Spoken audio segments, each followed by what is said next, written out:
We begin our series with a narration from Beck Ajin, as she describes a scene from her childhood. Little Ajin's mother is an alcoholic who hits her. Her father doesn't do much about it until one day, when he drags Ajin's mother out on the street and throws her down a staircase. He tells Ajin to tell everyone she fell while she was drunk and promises her a rich, new stepmother. Little Ajin walks towards her mom, who begs her to call 911, but Ajin simply walks away. At present, a stunning adult Ajin steps out of a car and onto a red carpet. On-screen text tells us that she is a top actress, but she has antisocial disorder and uses people for her own gain. She's partially responsible for 2 deaths and will also be carrying out a 3rd in the future. The scene shifts to 2016.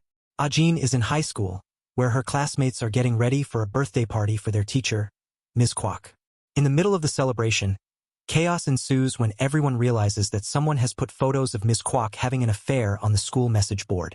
Ms. Kwok is ashamedly leaving the school when Ajin asks her if she liked her birthday gift, hinting that this is revenge for when Ms. Kwok called her an orphan.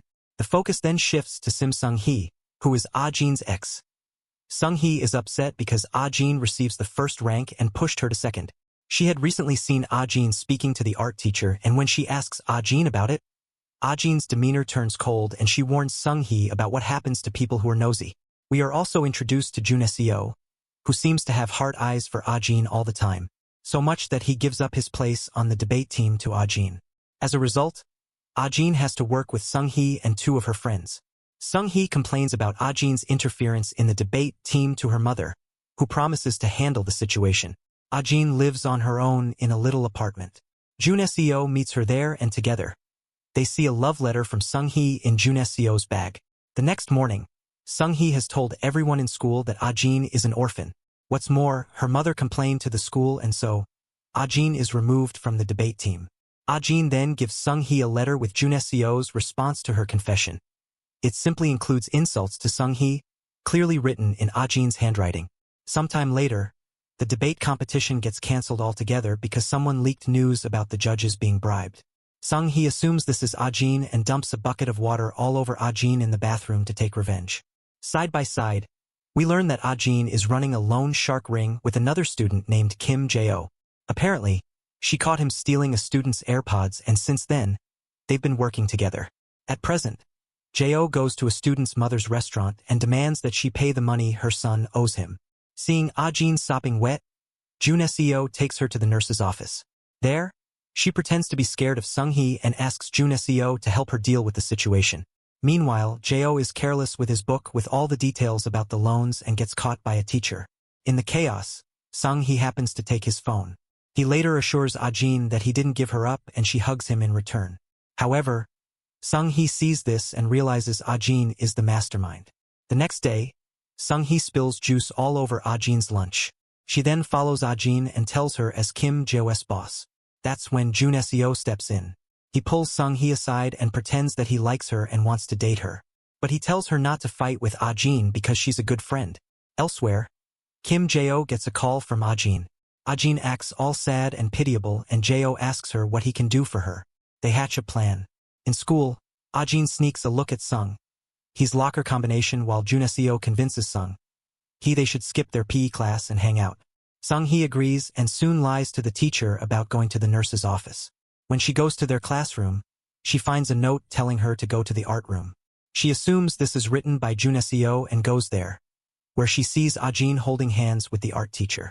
In the meantime, Jo opens Sung-hee's locker and puts an envelope of cash, with money collected to give the homeroom teacher a wedding gift. Inside it, when everyone returns to the classroom, the students realize the envelope with the cash is missing. They suspect Sung-hee and eventually find the cash and JO's phone in her locker. Sung-hee, now desperate, tells everyone Ajin is dating the art teacher. This gets an angry response from the homeroom teacher, whose fiancé is none other than the art teacher. And Ajin easily explains away their conversation as being about a counseling center called True Love. Jo then posts a video of the whole thing online, which even lands her parents in trouble. Later, Sung-hee continues to believe she can win due to her rich parents. Ajin informs her that the teacher from the first scene was having an affair with Sung-hee's father. Once that news breaks, Sung-hee's father will likely lose his job and she won't be all that powerful anymore. Ajin visits her mother Lim Sun-yee's resting place. She confesses that she got the due date wrong for a submission in art class, so she pretended that the abuse from her childhood had left her wrist damaged. This is why the art teacher suggested she go to the counseling center. The story then flashes back to June 2007.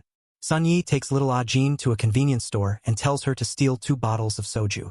Later that night, she dies. Her father, Baek Sun-gyu, then gets together with a woman named Hwang Ji-sun, whose husband also mysteriously died. Her son is none other than Juneseo. However, Juneseo's grandfather isn't letting Ji-sun touch Juneseo's inheritance. That night, Ah-jin overhears Sun-gyu telling Ji-sun that they should sell videos of Ah-jin to get rich, and then leave her at an orphanage.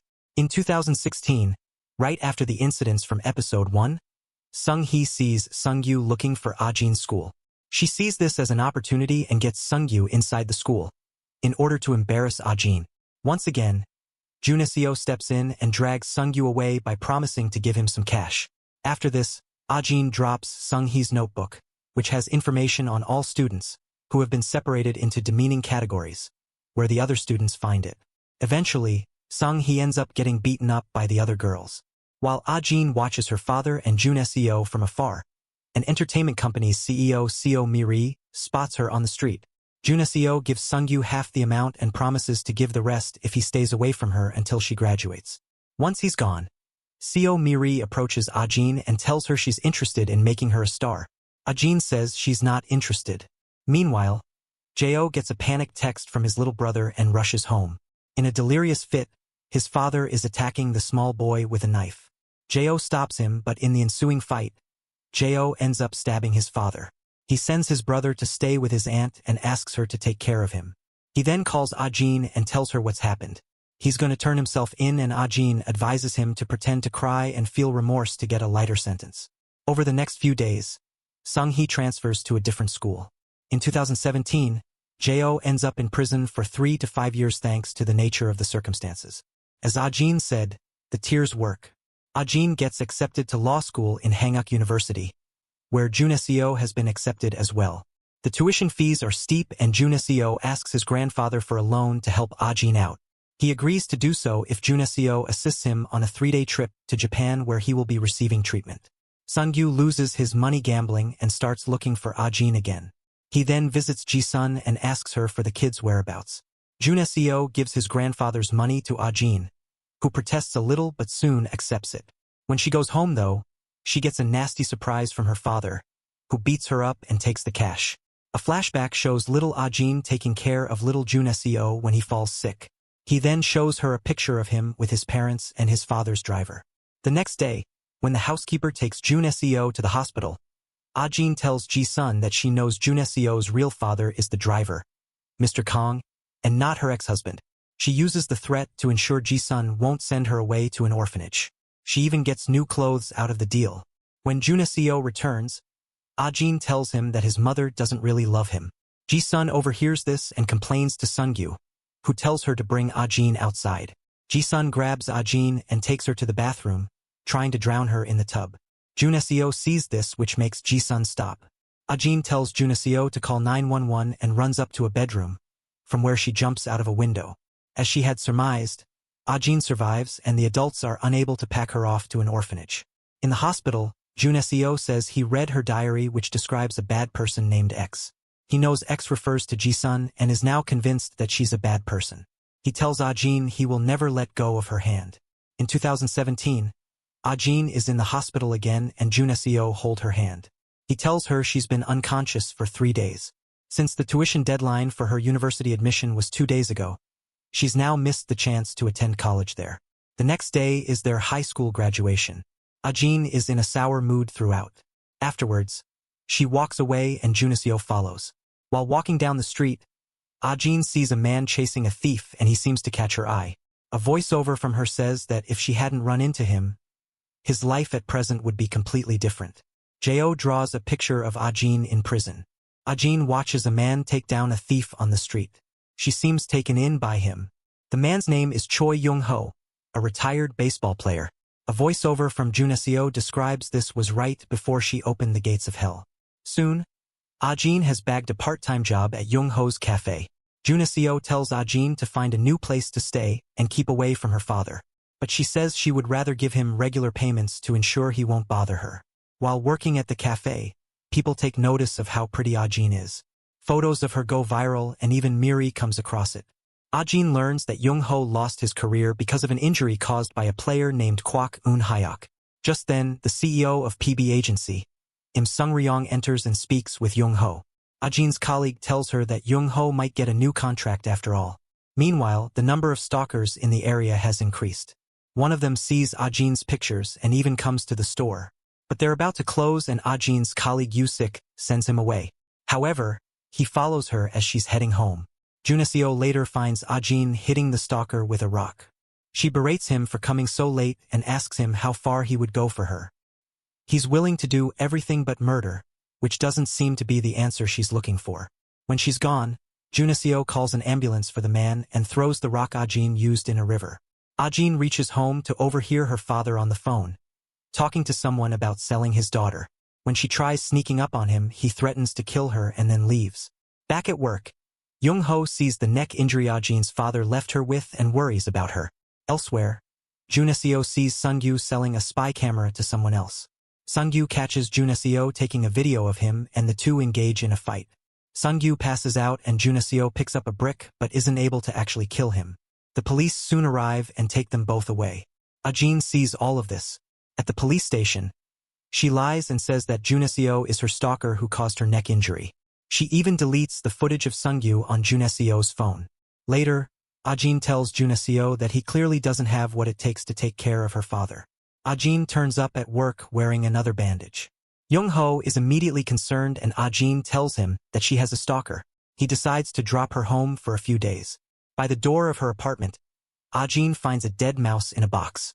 The stalker is hiding nearby and Jung-ho goes after him. But he gets away.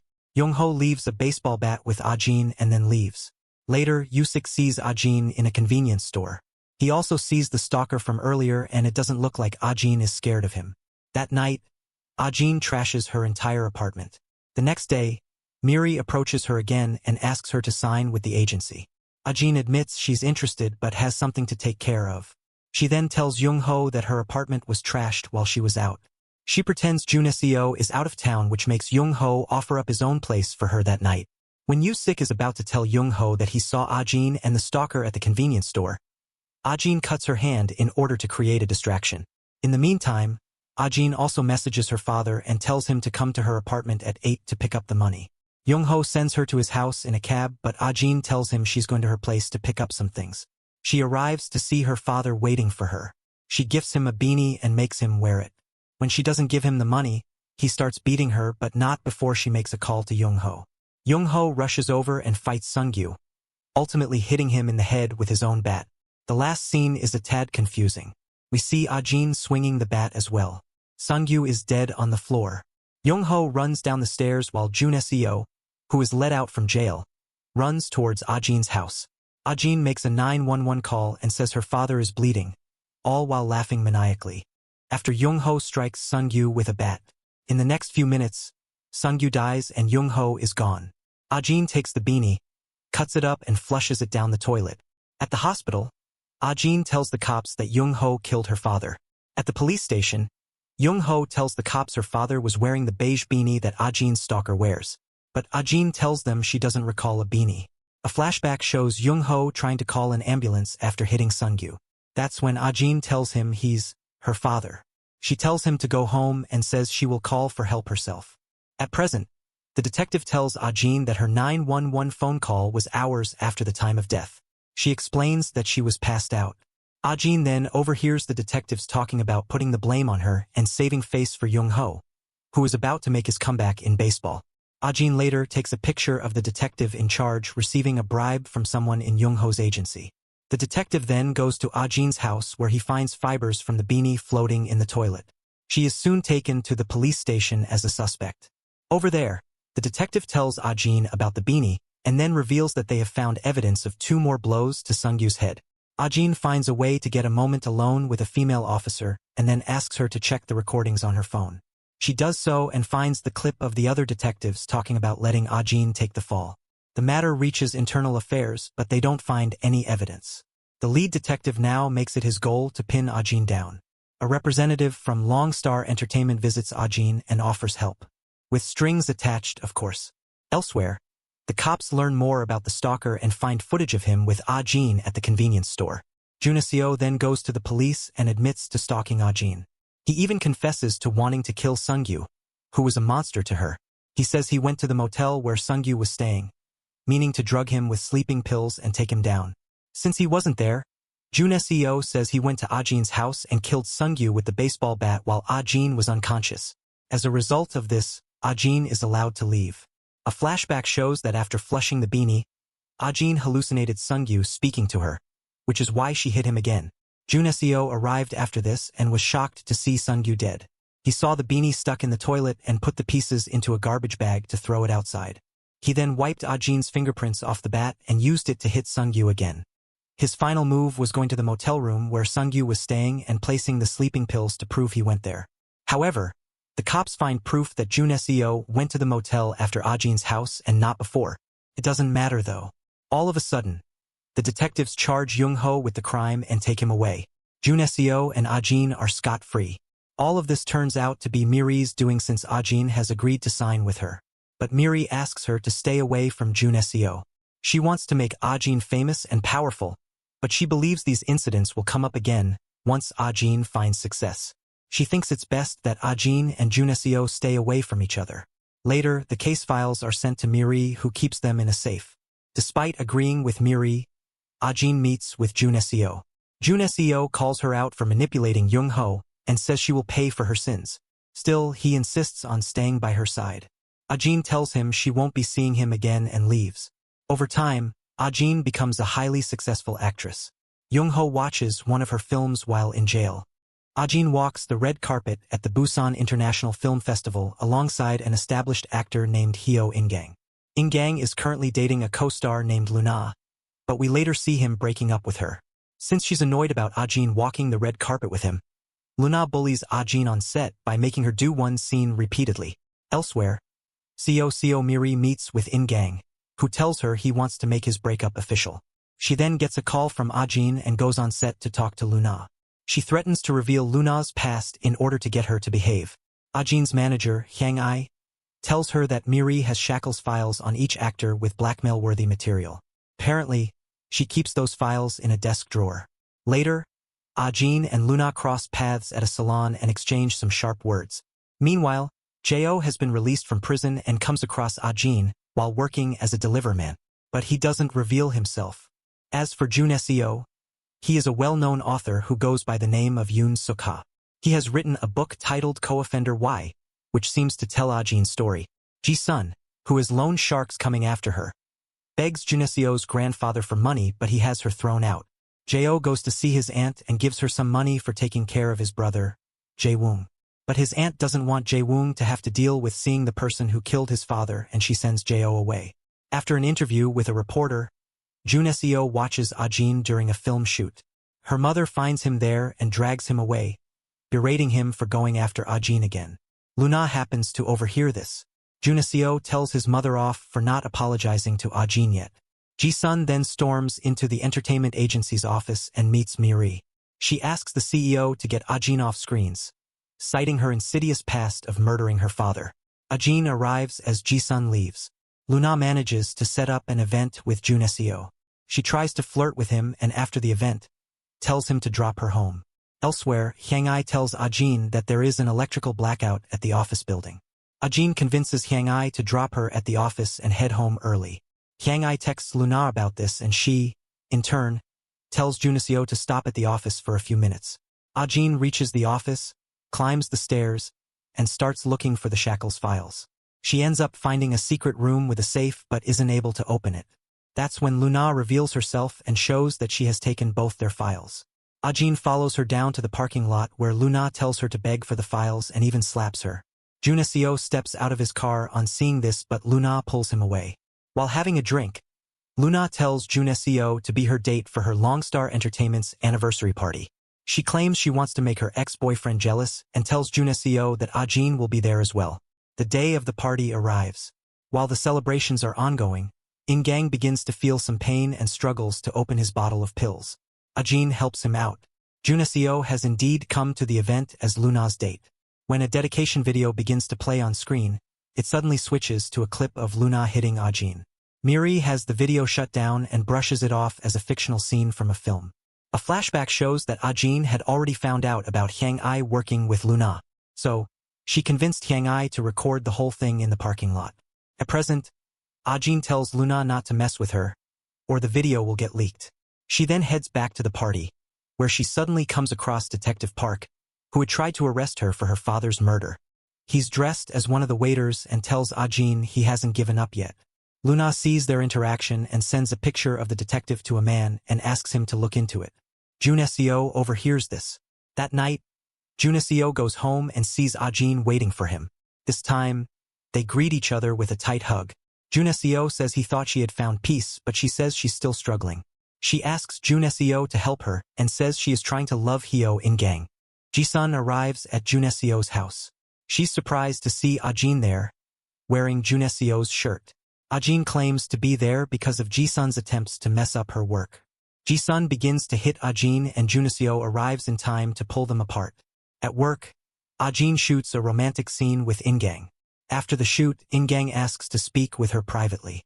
In-gang describes how he started out in a band.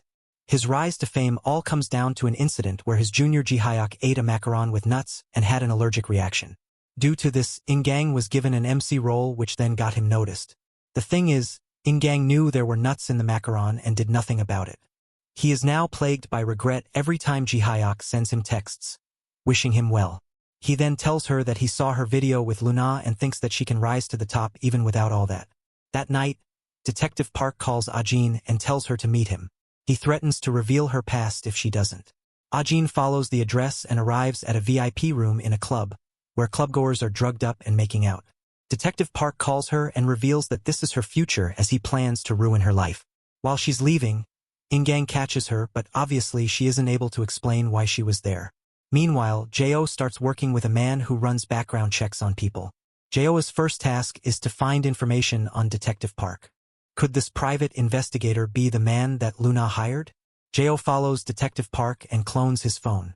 He panics when he hears Park talking to a reporter about Ajin killing her father. Desperate, Jo calls Junaseo and asks him what happened.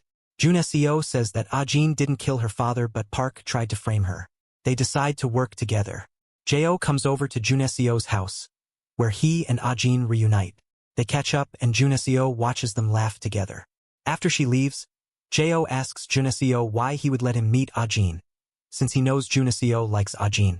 Junaseo says that Ajin might just have a normal life with someone like Jo. The two men then find more information on In-gang. We learn that he feels guilty about the incident with Ji-hyuk and probably suffers from depression and alcoholism. He lost his parents early on and is close to his grandmother. Jo then steals the grandmother's diary and gives it to Ajin. She reads about a temple that the grandmother visits and goes there. Ajin also gets Hyang Ai a new apartment in the same complex where In-gang's grandmother lives. She uses the excuse of distributing rice cakes on Hyang Ai's behalf in order to meet the old woman. In-gang's grandmother recognizes her from the temple and even asks her to come in and eat some food from her daughter's memorial ceremony. When In-gang finds out, he's furious and pulls Ajin out, warning her to stay away from him. Ajin accuses him of keeping himself miserable and pushing people away. She calls him a coward and leaves.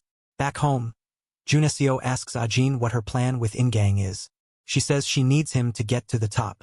After the memorial ceremony, even In-gang's grandmother tells him not to push people away. He breaks down into tears when he gets in his car and Ajin, who has kept a hidden camera nearby, watches him. Ajin's next move is to get one of In-gang's men to set up one of his meetings at Ji-hyuk's cafe. Over there, Ji-hyuk speaks to In-gang and tells him the truth. He knew there were nuts in the macaron before eating it, and he also knew that In-gang was aware about it as well. He tells In-gang that he wanted to quit the industry anyway and In-gang shouldn't feel guilty anymore. Ji-hyuk also admits that it was Ajin who spoke to him and encouraged him to speak to In-gang. In-gang gets frustrated and goes to see Miri, telling her that he wants to stay away from Ajin. He also tells Miri to make his breakup with Luna official. Elsewhere, Jo and Junaseo kidnap Detective Park and threaten him with a report about his daughter doing drugs in the US. So, Detective Park texts the journalist reporter Lim that there is no story. Jo and Junaseo also find out that the reporter is Luna's cousin. She's hired him to dig dirt on Ajin. In-gang's grandmother meets Ajin and apologizes for In-gang's behavior. She then asks Ajin why she was crying the day of the memorial, and Ajin says that her mother's favorite dish was bomdong, also one of the grandmother's favorite dishes, as was revealed in her diary. In the end, In-gang apologizes to Ajin and asks her to meet him for dinner. Ajin agrees. She then calls Jo and asks for a favor. She wants him to make sure that In-gang is late to their dinner appointment. So, Jo causes a small accident with In-gang's car and even drops his phone in the gutter. While Ajin waits at her table, In-gang takes a cab and then ends up running all the way to the restaurant. He sees her just as Ajin is leaving. He seems touched to know that she waited this long. When she wraps her scarf around him, he leans in and kisses her. Elsewhere, Junaseo meets Luna for a few drinks. When Junaseo overhears a couple of men trash-talking Ajin, he starts a fight with them but ends up badly injured. Luna tries to get him to respond. Luna's cousin, a reporter named Lim Hee-kook, clicks pictures of Ajin and In-gang kissing. Elsewhere, Luna and Junaseo leave the bar where Junaseo got into a fight with 3 men because they were bad-mouthing Ajin. The reporter's photos make their way to Miri, who warns Ajin that a dating scandal could ruin her career.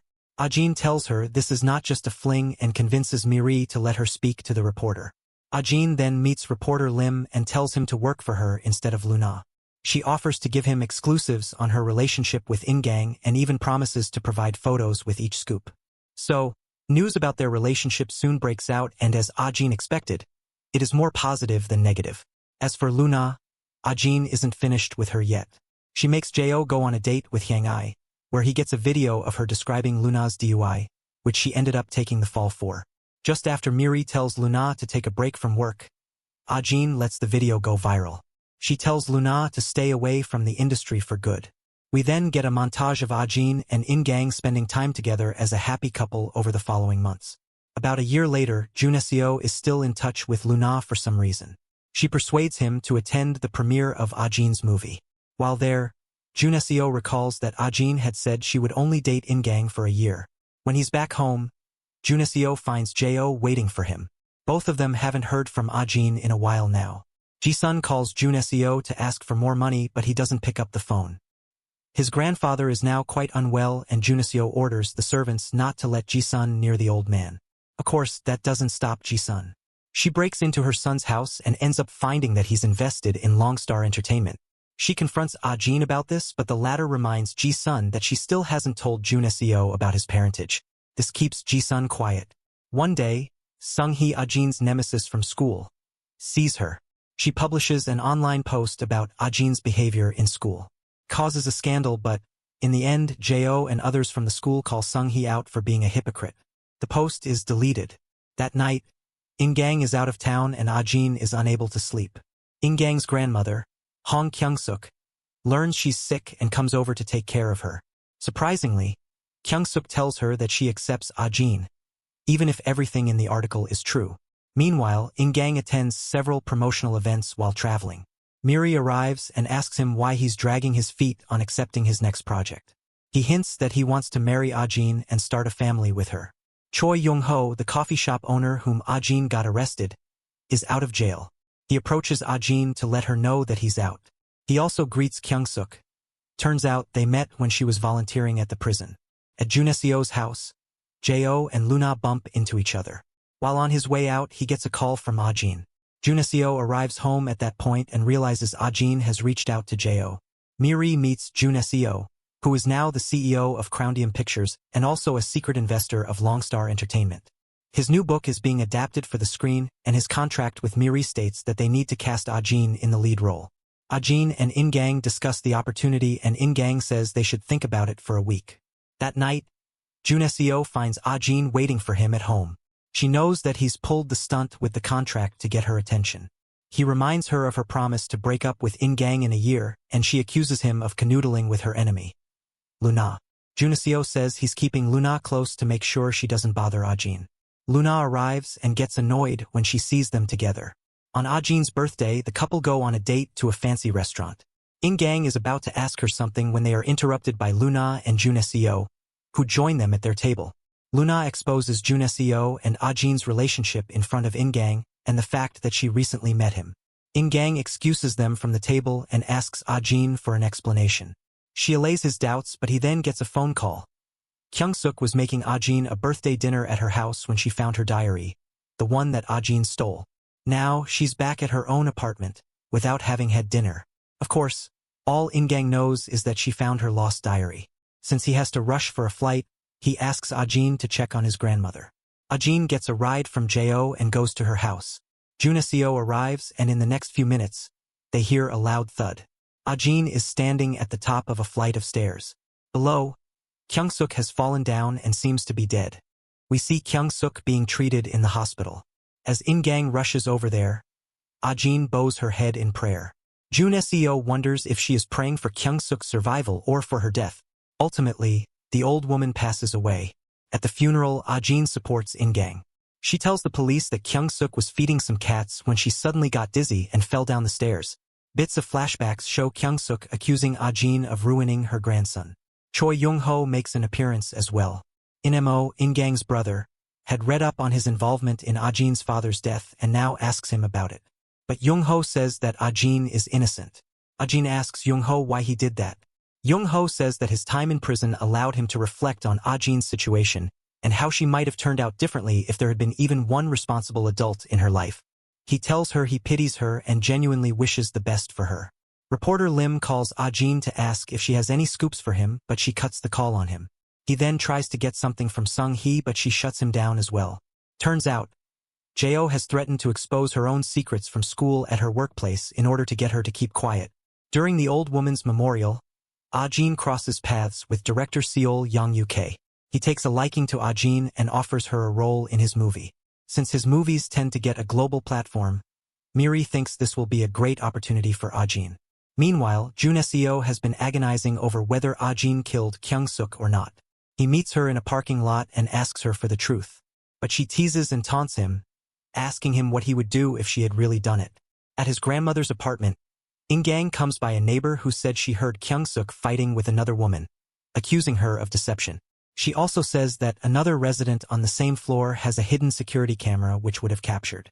Ingang speaks to the resident, who says the footage is with the police.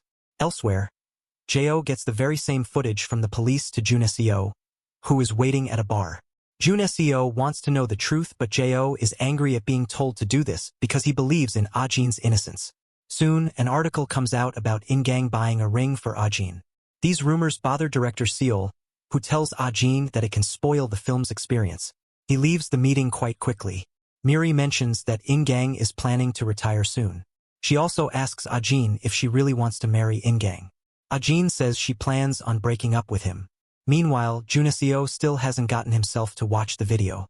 Luna joins him at the pub and drags a drunk Jun Seo home, where Jo is cooking. Ajin meets Ingang at his house and breaks up with him, revealing her cruel side to him in the process. She also reveals that she stole his grandmother's diary and that the old woman found out the truth. Ingang asks her what she did to his grandmother and Ajin replies that she simply told her the truth. She then leaves and calls reporter Lim, telling him to prepare an article about her breakup with Ingang. She then calls Jo and tells him to meet her. When he arrives, though, he sees a car following Ajin and tells her not to stop. Instead, he blocks the car's path and demands to know who it is. That's when 3 other cars turn up and Jo gets knocked out by a group of men. He later wakes up on the street and gets a call from Ajin, but he lies to her and says the car was just paparazzi. Miri turns up at Ingang's house to get him back on his feet. She says that she won't be renewing Ajin's contract and then joins him for a drink. The next day, she goes back to his place to give him some food. However, she finds him in the bathtub with a slit wrist. He's killed himself. Meanwhile, Longstar Entertainment terminates its contract with Baek Ajin. CEO Seo Miri clearly blames Ajin for Ingang's death and even promises Ajin that she will tear her whole life down. In return, Ajin accuses her of knowing Ingang was falling apart for over 10 years and not doing anything because of her greed. Learning that CEO Seo isn't protecting Ajin, Jun Seo pulls his investment from her company. Meanwhile, Ji-sun gets more desperate as Jun Seo refuses to see her. She calls Ajin, who has just arrived, to see Jun Seo. Ji-sun says she's on dialysis and needs a kidney transplant. Jin lets Jun Seo hear her conversation with his mother, making it clear that she only apologized to Jin because she was sick. Jo joins them, and the three of them discuss what to do about Jin's situation. Jin declares that either she or Seo must go down. Later, Jun Seo goes to the hospital with Ji-sun. He says he'll give her his kidney and pay off her debt if she promises to stay away from Jin and his grandfather. At Longstar Entertainment, the police suddenly turn up with a search warrant. Seo is arrested for embezzlement as well as bribery. That night, Luna comes over to Jun Seo's house and overhears him talking about the kidney transplant. She accuses him of not caring about her enough to tell her and leaves. The next day, Jun Seo goes into surgery and Jin gets a call from another entertainment company, who asks to meet her. For some reason, Sim Sung-hee is still staying at Jin's house. She argues with Jin as she leaves for her meeting and then goes through her wardrobe to pick out a very expensive purse. Meanwhile, a man in a black suit continues to follow Jo. Jo talks about it with his boss, who advises him to tell Jin. Unbeknownst to him, there is a bug in the room that sends the conversation to another man in a suit. This is Moon Do-hyuk, the man we saw in the previous episode as well. Jin calls Jo and asks him to drive her to her meeting with the new agency, Do Entertainment. The agency employee tells her about the contract and reveals that Moon Do-hyuk, the CEO of Hadir and a shareholder of the agency, suggested they recruit her. He's also the one who removed all the malicious articles about her. Since he's giving a lecture nearby, Jin stops by to see him. She asks him why he's helping her. He reveals that he's done his research on her life, saw that she was struggling, and wanted to help.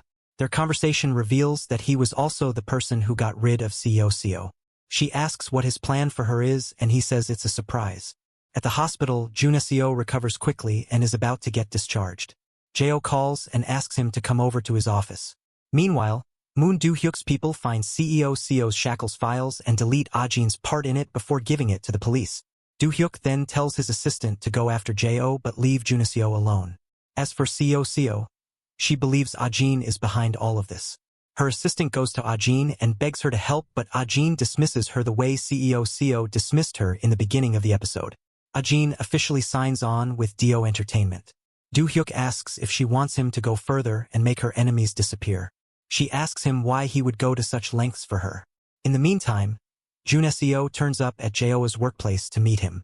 Jo tells him about the men who were following Jin and beat him up. At the same time, one of Moon Hyuk's people rigs the place to blow up. Jo realizes something is wrong, but we next see the office going up in flames. Simultaneously, Do-hyuk says he pities Jin's hard life and wants to make her his, going so far as to say he wants to marry her and let her start fresh with him. He offers her grand dreams and she begins to laugh. He then slips a ring onto her finger and she laughs. At the same time, Jun Seo and Jo escape the burning building set up by Moon Hyuk's people. They make it out okay, although they worry when they can't get in touch with Jin. Jun Seo gets a call saying his grandfather is in critical condition and rushes over to the hospital, where the old man soon passes away. Ji-sun turns up at the funeral, drawing several stairs. Jo arrives as well and tells Jun Seo that Jin is doing okay. At a luxury bag shop, Sung-hee tries to resell Jin's bags. However, the police soon arrive and take her to the station. When they call Jin, she pretends that she did actually give her the bags and bails her out. When she's back home, the two argue again. Meanwhile, a highly drunk Ji-sun throws a fit at the funeral when she realizes the old man didn't leave her anything in his will. In the process, she reveals that Jun Seo doesn't share blood with his grandfather. She even tells Jun Seo that Jin knew about this and blackmailed her with it. When Jun Seo asks why she did this to him, she says she wanted to protect him from poverty and give him a good father. Jun Seo then points out that Ji-sun only raised him as the heir so she could inherit his grandfather's money, which makes him the reason she brought Jin into the house and made her suffer. The logic for this is a bit unclear, but it basically leads to Jun Seo blaming himself for all of Jin's suffering. That night, Sung-hee storms into Jin's room and brings up everything that happened in school. Even after all these years, she wants an apology. But Jin shows no remorse and tells Sung-hee it was her own fault. Sometime later, Jun Seo comes to see Jin since she wasn't picking up her calls. He confronts her about his real father and she claims that she didn't tell him for his own sake. Because he didn't know the truth, he was able to receive support from his grandfather and become the writer he is today. He retorts that if she hadn't lied, he would have known he was the reason for her trauma and would have done anything to make up for it. Sometime later, we see Ah-jin move into Moon-hyuk's house where she is guided to her bedroom. On the bed is an invitation to her wedding to Do-hyuk, set in Italy. The wedding takes place and we see Jo mooning over an announcement of their wedding on the TV. His boss on Dukong tells him to move on. As for Juneseo, he gets a call from Luna and meets her at the airport. She's planning on going away for a long time and advises Juneseo to leave Ah-jin and live free of her. He claims that he's going to let go of her as well as of writing. Ah-jin enjoys her life in Do-hyuk's mansion, but she soon finds a locked door leading to the third-floor study. She asks the head housekeeper, Madame Gong, to open it, but she says only the CEO is allowed up there. That evening, Ah-jin and Do-hyuk have dinner together and talk about the new movie that he's landed her in. She tries to ask him to let her use his study to practice her lines, but instead, he offers to practice with her. She brings out her script, which is about a man who has murdered the protagonist's family. Do-hyuk begins talking about his ex-wife, who started to blame him for little things and soon went crazy, ending up in a psychiatric hospital. He blames himself for giving her too much of everything. Is this a subtle warning to Ah-jin? During the shoot for her next blockbuster film, Ah-jin overhears two staff members talking about how Do-hyuk pulled strings for her and how she probably married him just for her money.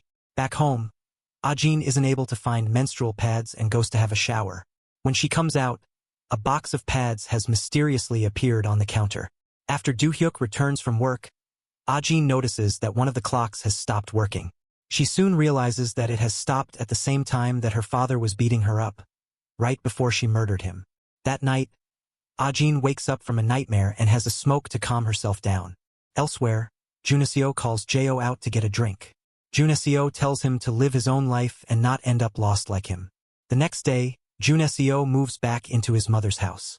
One day, Ah-jin notices Jo hanging around and gets her manager to arrange a meeting.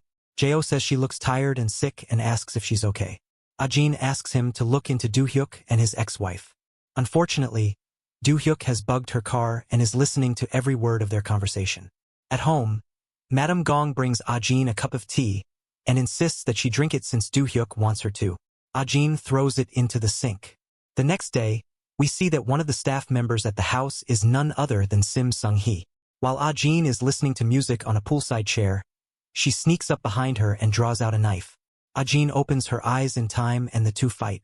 Sung-hee is intent on carving Ah-jin's face so that she loses her career, but Ah-jin turns the knife around and slashes Sung-hee's face instead.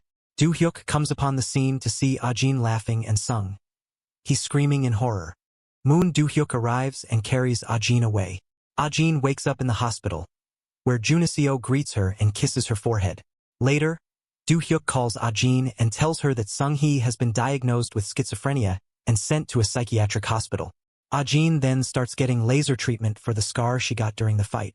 Jo hears what's happened and looks into Sung-hee, who is now locked up in Hamel Psychiatric Hospital, the same hospital where Do-hyuk's wife is admitted.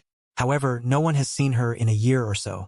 Additionally, reporter Lim has gone missing after making a video in which he spoke about Ah-jin and Sung-hee's history from their school years. As for Juneseo, he seems happy living with his mother.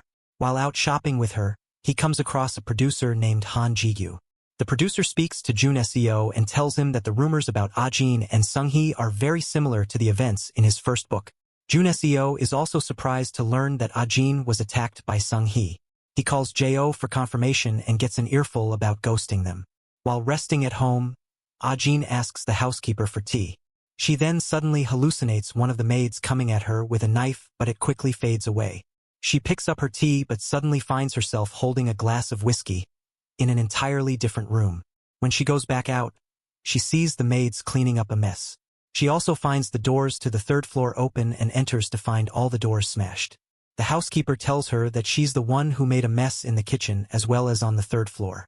A flashback shows Ah-jin storming into several rooms until she finds one filled with pictures of Do-hyuk and his ex-wife. She bursts out laughing. At present, the housekeeper asks her if she wants to go to the hospital, but Ah-jin assures her that she's not going crazy. Soon, Ah-jin returns to work. During the film shoot, she finds Jo waiting for her. He says she called him and said that Do-hyuk was doing something to her, but she has no recollection about it. He suspects Do-hyuk is behind everything and also says that he looked into Sung-hee and found that she was bragging about meeting Do-hyuk right before she attacked Ah-jin. Despite all this, Ajin doesn't want to get a divorce and lose everything she's built. Seeing how desperate she is, Jeo says he will try and help. However, things get worse that night when Ajin hallucinates again and smashes a mirror, cutting her hands in the process. This time, Do-hyuk finds her and asks what happened. He patches up her hands and tells her to lean on him as much as she needs to. Juneseo meets Jeo, who tells him his suspicions about Do-hyuk. However, Juneseo doesn't seem to believe that Ajin truly needs their help, which leads to an angry tirade from Jeo. At the film shoot, Ajin is surprised to learn about a change in the script. The script now describes a scene that replicates the one where Ajin murdered her father with a bat. Naturally, she struggles to finish the scene. When she finally does though, she goes too far and knocks the other actor out. He ends up in a critical state and the tabloids return to talking about Ajin. Later, Ajin asks the director about the added scene. He says that Do-hyuk's company, Saturn, which is an investor in the film, insisted on adding it. Ajin confronts Do-hyuk about it. He says that he wants her to completely depend on him, but she refuses to do so. He says his ex-wife broke too easily, but he knows Ajin will entertain him for a long time. He then reveals that it was him at the hospital in the earlier part of the episode, not Juneseo.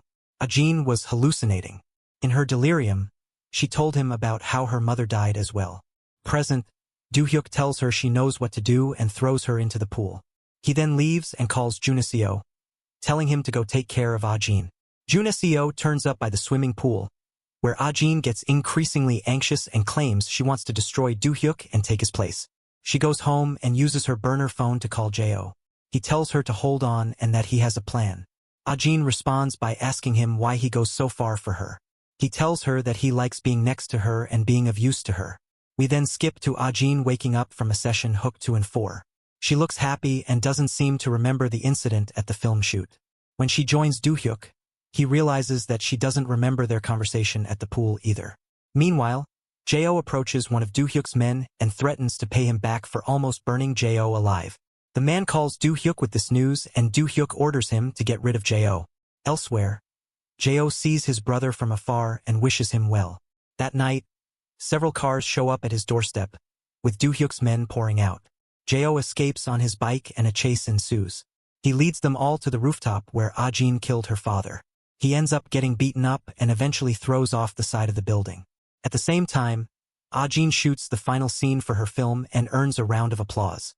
Meanwhile, Jeo tells his boss, on Dukong, his plan. He asks Dukong to place a hidden camera on the rooftop. He also adds spyware to his phone which will allow it to keep recording audio and video, as well as be remotely controlled by Dukong's burner phone. Sadly, he does. The scene skips to Jeo getting beaten up by Do-hyuk's men. The camera records the men saying that Do-hyuk has ordered Jeo's death. They then throw Jeo over the side of the building, as he thinks about his memories with Ajin. After he's dead, their team leader takes Jeo's phone for safekeeping, unaware that it's still recording. Both Juneseo and Ajin get a message from Jeo with a link to the video file from the rooftop. Juneseo rushes over to Jeo's workplace, where On Dukong is distraught over Jeo's death. He says Jeo told him to give Juneseo the original SD card with the video, as well as the burner phone that has access to the spyware on Jeo's phone. In the morning, Ajin makes all the housekeepers leave so she can speak to Do-hyuk alone. She shows him the video of Do-hyuk's goons admitting that he ordered Jeo's death and then killing Jeo. What's more, she herself witnessed him ordering Jeo's death. Do-hyuk looks like he's going to have to comply with her demands now. Juneseo calls Ajin and asks her what she's done. She says that Jeo willingly gave his life for her to put a leash on Do-hyuk. He asks her if she will finally stop now, but she says she can't. After this, Juneseo calls the producer, Han Ji-gyu, from earlier and asks him if the offer to make a documentary on Ajin is still on the table. Juneseo then goes up to Do-hyuk and reveals that he has more videos taken through the spyware on Jeo's phone. He threatens Do-hyuk with this new evidence, warning him to stay away from Ajin. He says he will be the one to stop Ajin, not Do-hyuk. Meanwhile, Ajin's film Amen to Nothing becomes a huge hit and reaches international film festivals.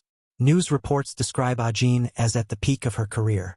Soon, she gets ready for the Blue Dragon Awards and arrives on the red carpet to loud cheers. As the event goes on, Ajin wins the Best Actress award. However, at the same time, Han Ji-gyu and Juneseo's documentary on Ajin releases on a different channel. It features people like Sung-hee, the server from Young-ho's coffee shop, Hyo In-gang's brother, and even the cop who covered her father's case, all of whom reveal the truth about her character. A lot of this is intercut with Ah-jin's speech while accepting the Best Actress award. But as the documentary goes viral, the applause she receives is fairly muted. She gets off stage to see the staff members watching the documentary, arriving in time to see Juneseo on screen, describing how he found her with the bat when her father died. Juneseo runs out of the hall and onto the streets, all the way till she finds Juneseo waiting in his car. She gets in and asks him to take her to a place where there are no people. He explains how he realized that she was never going to change and he had to stop her. She laments that she has nowhere to go now. He tells her they should just stop everything together and, finally, tells her he loves her, right before driving off a cliff. The news reports reveal that Juneseo died on impact but Ah-jin is missing. Back home, Ji-sun reads a goodbye note from Juneseo, who still hasn't forgiven her. He's also removed all the photographs of himself from the photo albums. As for Do-hyuk, his people tell him that there's no sign of Ah-jin being alive. He then sees a follow-up on producer Han Ji-gyu's program that shows a CCTV video of Ah-jin stumbling out of the car crash. However, no other sign of her has been found. The scene shifts to a columbarium where we see an urn kept for Ah-jin. A woman leaves a white rose by Ah-jin's photograph and walks away. A flashback then takes us back to the car crash. Ah-jin wakes up and struggles to get out of the car even when a heavily injured Juneseo tries to stop her. She climbs up the rocks and then turns around to look at the car as our series comes to a close. Thank you for accompanying us throughout the series and don't forget to like, share, comment, subscribe and turn on the notification button above. See you in the next one. Bye.